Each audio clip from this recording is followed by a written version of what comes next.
دوی ما ذکر راغورځوم غواړي چې زه دا دلته علاقې کې کارونه خو بند شي دا دلته یو صوبایي اسمبلۍ کې یو کینډیډیټ ولاړ دی چې نوم یې اختیار ولي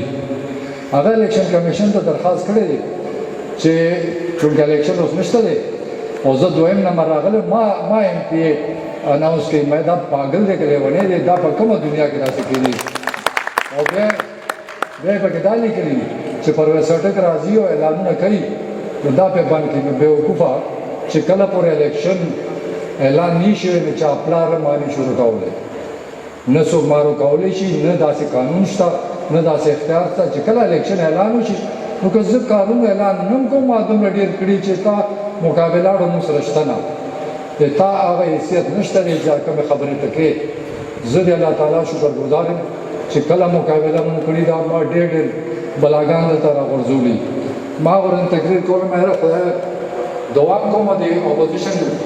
دا کوم الیکشن چې کېږي چې یو کس ودروي یو په یو مقابله کوو ټولې پارټیانې یو طرف ته پی ټي آی بل طرف ته وګورم چې راچوم نو که نه تاسو